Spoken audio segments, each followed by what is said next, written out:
വോട്ടെടുപ്പിൽ ജനങ്ങളുടെ പങ്കാളിത്തം പ്രോത്സാഹിപ്പിക്കുന്നതിനുള്ള ബോധവത്കരണത്തിന്റെ ഭാഗമായി ഇന്ത്യക്ക് നൽകിയിരുന്ന $21 മില്യൺ സഹായം നിർത്തലാക്കുന്നതായി അമേരിക്ക. എന്നാൽ ഈ റദ്ദാക്കിയ ഫണ്ടിനെ കുറിച്ച് ഇന്ത്യയുടെ തിരഞ്ഞെടുപ്പ് പ്രക്രിയയിലെ ബാഹ്യ ഇടപെടൽ എന്നാണ് BJPയുടെ സാമൂഹ്യ മാധ്യമ വിഭാഗം ചുമതലയുള്ള അമിത് മാളവ്യ വിമർശിച്ചത്.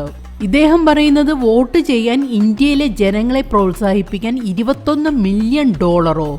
ഇത് ഇന്ത്യയിലെ തിരഞ്ഞെടുപ്പ് പ്രക്രിയയിലെ ബാഹ്യ ഇടപെടലാണ്. ആരാണ് ഇതിൽ നേട്ടം കൊയ്യുന്നത്? അത് ഭരിക്കുന്ന പാർട്ടിയല്ല എന്ന് ഉറപ്പാണ്. ഈ ഫണ്ട് നിർത്തലാക്കുന്ന വിവരം ഇലോൺ മസ്ക് നേതൃത്വം നൽകുന്ന ഡോഡ്ജിന്റെ ഔദ്യോഗിക എക്സ് അക്കൗണ്ട് വഴിയാണ് പുറത്തുവിട്ടിരിക്കുന്നത്. ഇന്ത്യക്ക് പുറമെ നേപ്പാൾ, കംബോഡിയ, സെർബിയ, ദക്ഷിണാഫ്രിക്ക, ലൈബീരിയ, ഈജിപ്ത് തുടങ്ങിയ രാജ്യങ്ങൾക്കുള്ള സഹായവും നിർത്തലാക്കിയിട്ടുണ്ട്.